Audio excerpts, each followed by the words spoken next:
कल तक हमने देखा कि वह एक जानने से सब कुछ जानने में आता है या सारे कुछ का बोध होता है, इस प्रकार का विषय उद्दालक महामुनि ने उनके पुत्र व शिष्य श्वेतकेतु के सम्मुख रखा। श्वेतकेतु बहुत ज्ञानवान, विद्वान, अभ्यासु होने के बाद भी अहमपना के कारण उसको उस मूल बात की प्रचिति नहीं हुई थी या उस ओर उसका लक्ष्य गया नहीं था। उस ओर इंगित करने का प्रयास उद्दालक महामुनि कर रहे हैं। श्वेतकेतु के मन में कभी कभी शंका भी आती है कि जिन जिन लोगों के पास मैंने अभ्यास किया, क्या वो उस पद को, उस स्थान तक पहुंच सके, उस स्थिति तक पहुंच से गए होंगे। यदि पहुंच गए होते तो वो मुझे बताते कि तुम इधर की तरफ भी ध्यान दो, ये भी समझो। लेकिन ऐसा कुछ उन्होंने किया नहीं। तो इसका अर्थ कहीं ये तो नहीं कि उनको कुछ आता ही नहीं था, वो कुछ जानते ही नहीं थे या उनको उसकी अनुभूति ही नहीं थी। इस प्रकार की बात वो कहे जाते हैं श्वेतकेतु। तो उद्दालक मुनि उनको कहते नहीं नहीं, ऐसा निरादर नहीं करना।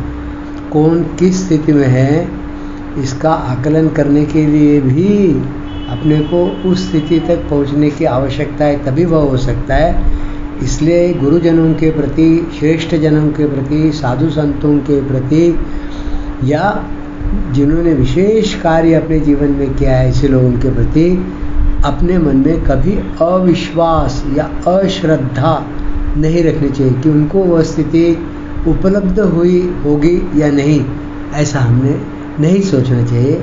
ऐसा उद्दालक मुनि यहाँ पर कहते हैं। यह बात हम सब लोगों के लिए बड़ी महत्वपूर्ण है। बात आगे बढ़ाते हैं। यह विविधता की, वैसे तो कहा गया है कि ये सारा जो कुछ है आप, तेज और पृथ्वी, इसी से निर्मित हुई है, इन तीनों चीज़ों से।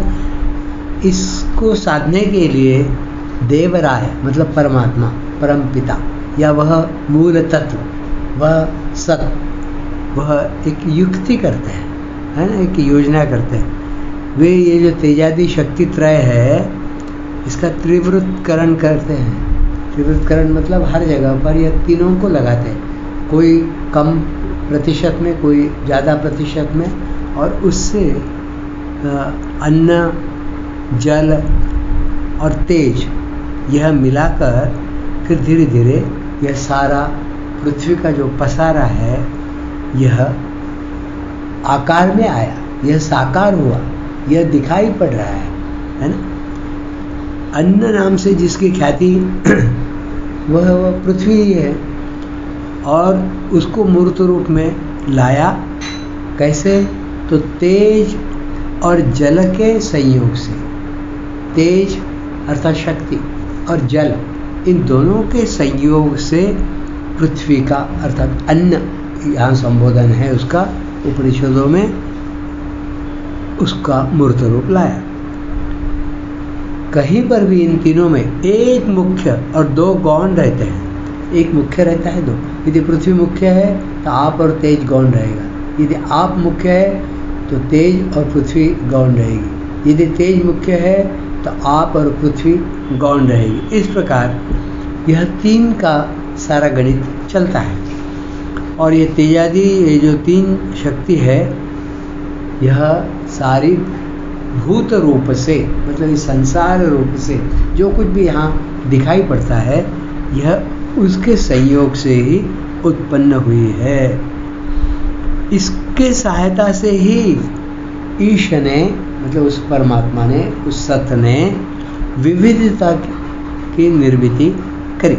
विविधता निर्मिली ईशा ने, और उसमें जीवात्म रूप से सर्वभूतों के अंदर प्रवेश करके उन्होंने उसको जीवंतता प्रदान की। चेतन और अचेतन, इस सृष्टि का यह जो जनन हुआ, यह विभिन्न रूपों में, स्थूल रूप में भी और सूक्ष्म रूप में भी हुआ। बहुत सारे कीट पतंग होते हैं, बहुत सूक्ष्म होते हैं। बैक्टीरियाज आँखों से दिखाई नहीं पड़ता, अमीबिया, हाइड्रा, इतने छोटे छोटे होते हैं कि खुली नंगी आंखों से दिखाई नहीं पड़ते। ऐसे और भी न जाने कितने बैक्टीरिया अपने ही शरीर में कहा गया है कि लगभग 2 किलो बैक्टीरिया है, लेकिन हमें कहाँ पता पड़ता है, हमें तो कहीं दिखाई नहीं पड़ता।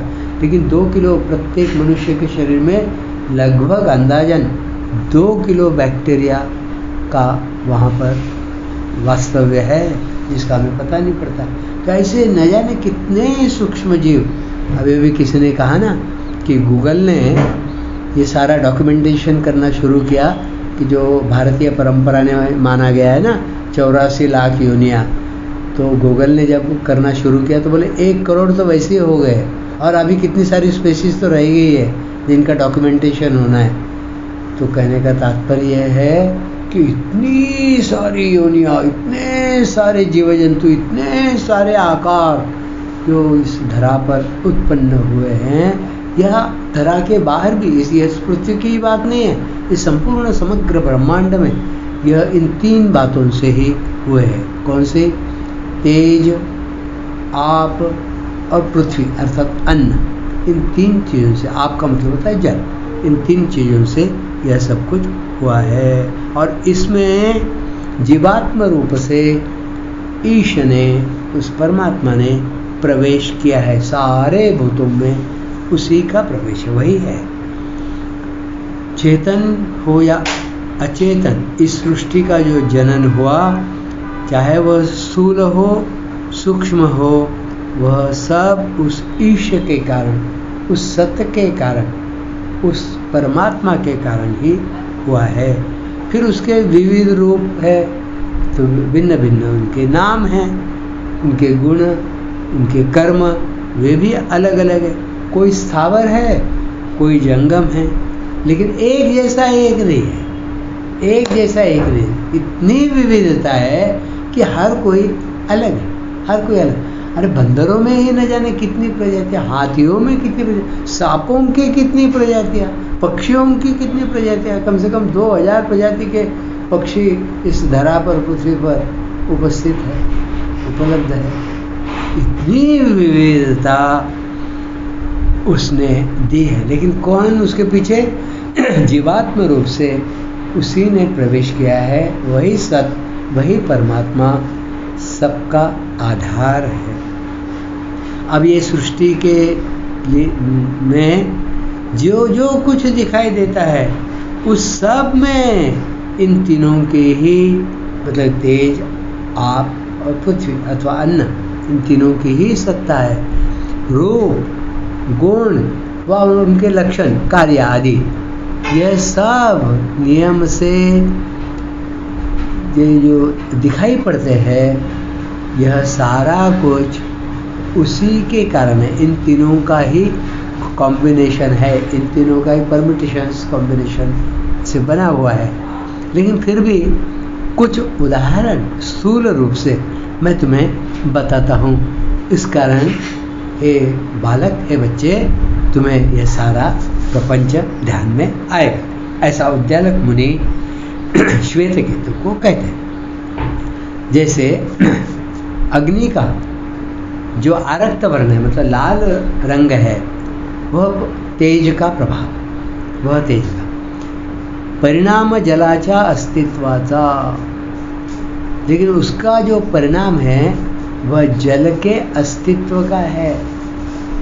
अग्नि से जो कुछ दाहकता उत्पन्न होती है वह जल के कारण है, और उसी से शुभ्रता दिखाई पड़ती है, श्वेतपना दिखाई पड़ता है, उसी से सफ़ेद रंग जो है वह दिखाई पड़ता है।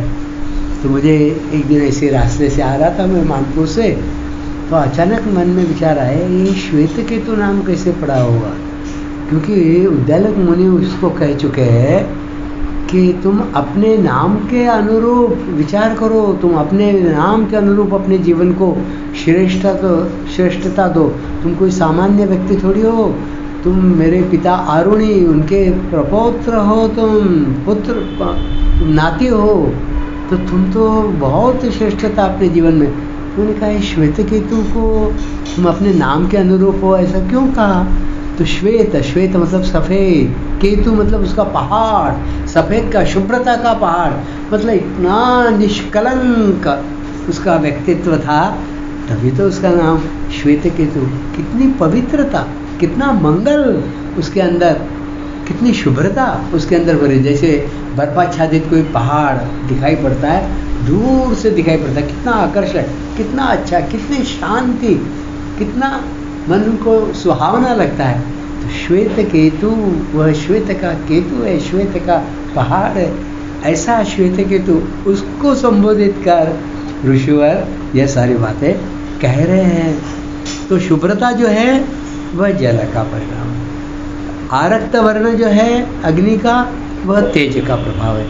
कृष्ण वर्ण अग्निठाई, उस अग्नि में काला वर्ण भी है उसके भीतर, यह अंततोगत्वा वह कालेपन में रूपांतरित होता है। यह पृथ्वी का रूप है। मतलब तीन चीजें हुई अग्नि में, तेज के प्रताप के कारण, प्रभाव के कारण आरक्त वर्ण मतलब लाल वर्ण, जल के कारण सफेद रंग, और पृथ्वी के कारण या अन्य के कारण काला वर्ण, ऐसा एक जगह पर उत्पन्न होता है। ये ठीक से समझ लेते हैं तो फिर अग्नि की अग्निता समाप्त हो जाती है। यदि आप उसको रक्त वर्ण, शुभ्र वर्ण, काला वर्ण इस रूप में यदि देखते हैं अग्नि को, तो अग्नि की अग्निता समाप्त हो जाती है। केवल व्यवहार के लिए यह शब्द हम उपयोग में लाते हैं कि यह अग्नि है, भाषा में इसका प्रयोग उस रूप में करते हैं। इन तीनों रूपे उनमें से यदि जान ले तो परमार्थ से वह सत्य है, और यही अपने विचार में लेना चाहिए। और बोध के लिए तात्पर्य के रूप में अग्नि यह तीन रूपों में है, यह तीन भाग है उसके, ऐसा लेना चाहिए। तब वह सत दिखाई पड़ेगा, तब वह परमात्मा तत्व वहाँ पर दिखाई पड़ेगा और अग्नि का लोप हो जाता है। आदित्य, सूर्य का यह जो उसका कलर रंग है, लोह वर्ण तप्त लोह गोल उसे कहा गया है मराठी में, वह तेज का अंग है। उसका जो किरणें निकलती है, जो शुभ्र वर्ण की किरणें हैं, वह जल तत्व के कारण है।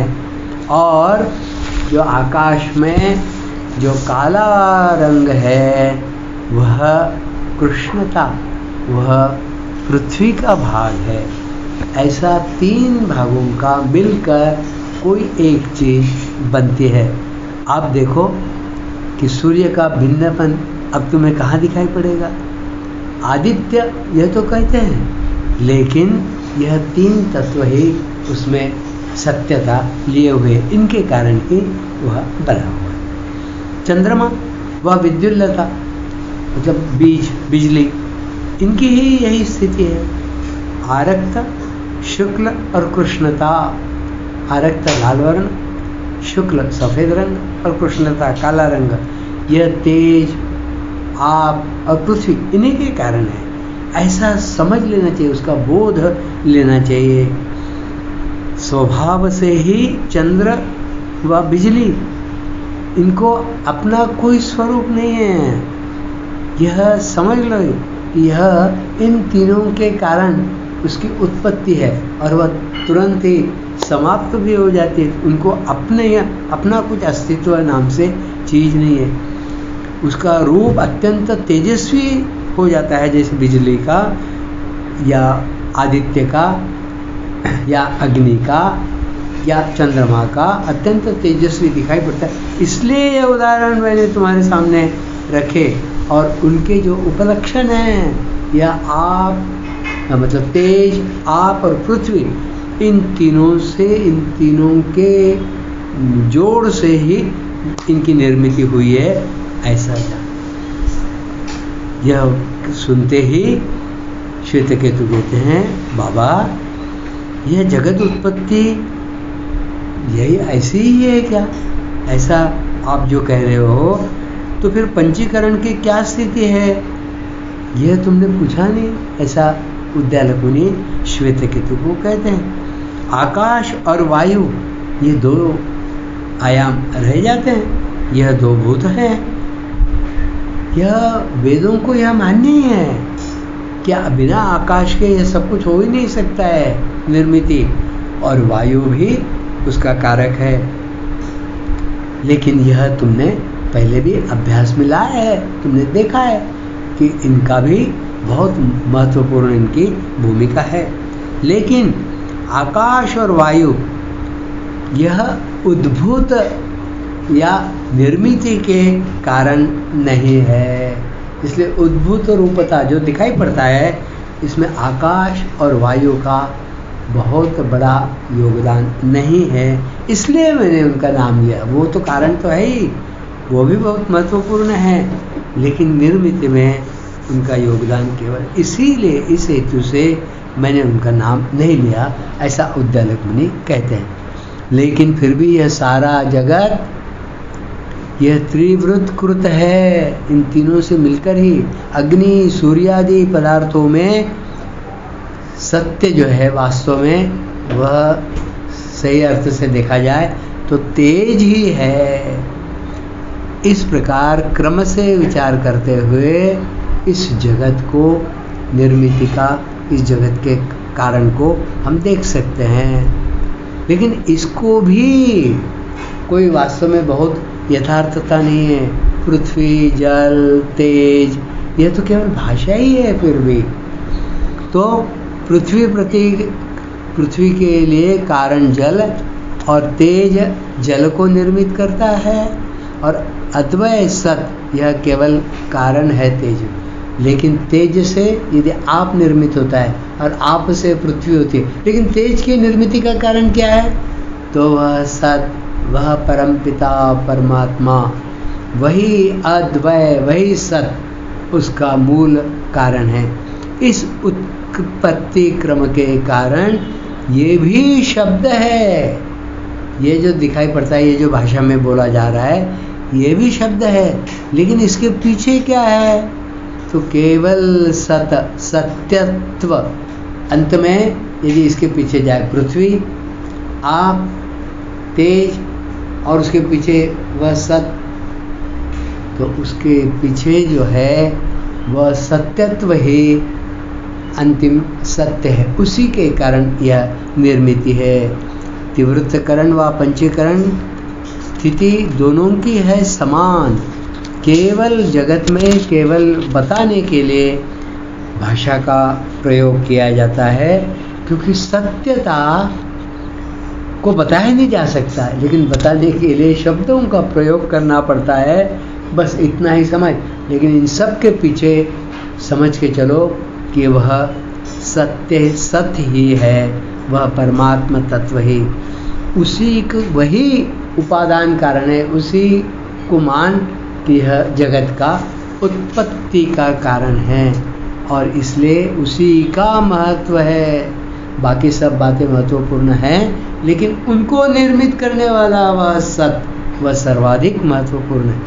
उसके बगैर किसी कार्य का या कोई जो अस्तित्व है उसका कोई महत्व नहीं है, वही सब कुछ है। तो इन सब को देखते हुए उसके पीछे जाकर उस सत्य को देखना चाहिए। इसलिए एक यदि कारण समझ में आ गया इस निर्मिति का, इस कार्य का, तो समझ में आता है कि मूलतः वह है। और व्यवहार में कहना पड़ता है कि ये टेबल है, ये कुर्सी है, ये कूलर है, ये घड़ा है, ये चटकनी है, ये घड़ी है, ये पंखा है, ये दीवार है, ऐसा सब कुछ कहना पड़ता है।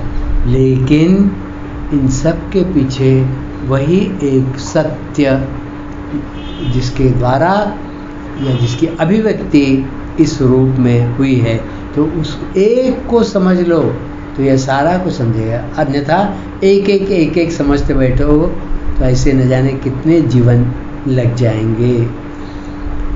ये ऐसा समझने से, यह सूत्र यदि हाथ में लग जाए तो उसको सब कुछ समझ में आता है, सब कुछ का बोध हो जाता है। ऐसा उद्दालक मुनि श्वेतकेतु को कहते हैं। इस तत्व के जानकार जो रहे पूर्व में, वे बड़े सद्गृहस्थ थोर विशेष विद्यावान थे और वे वेद विद्या में सारे पारंगत थे। वेद विद्या में बहुत ऊंचाई तक पहुँचे हुए लोग थे।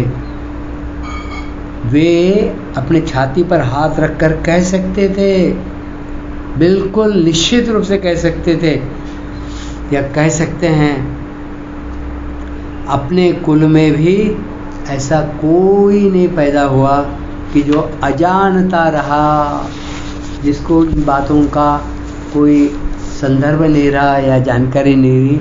ऐसा अपने भी कुल में कोई न हुआ। ऐसे किसी के बारे में कह नहीं सकते हैं कि वह अविज्ञात था, अश्रुत था, अमत था, ऐसा कोई पैदा नहीं। यह जो उदाहरण दिए यह उसी पद्धति से दिए जिस पद्धति से उन श्रेष्ठ जनों ने यह बातें बताई, ऐसा उद्दालक मुनि कहते हैं।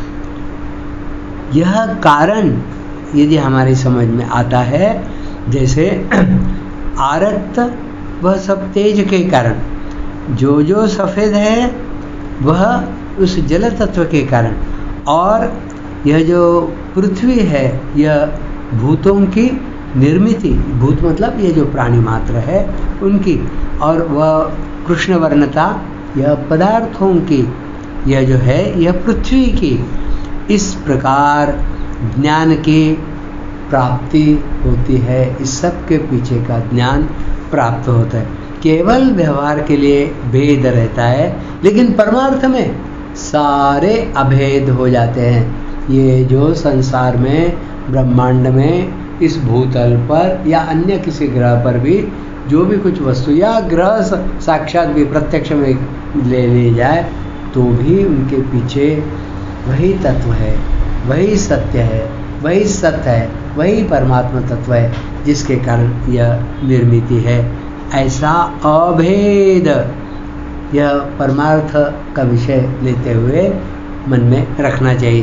केवल व्यवहार के लिए ही ये नाम आदि लिए जाते हैं, अन्यथा विषयासक्ति से यह नाद छूटेगा नहीं। हर चीज़ का वर्णन, हर चीज़ का विश्लेषण शुरू हो जाएगा, फिर मन में प्रसन्नता नहीं रहेगी।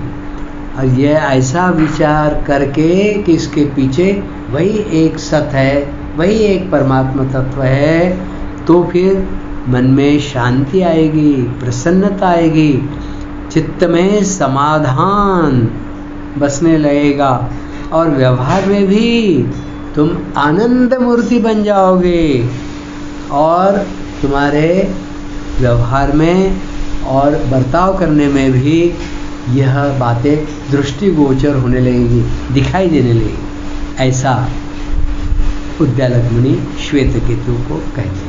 आज की यह वार्ता, यह संवाद यही समाप्त करते हैं।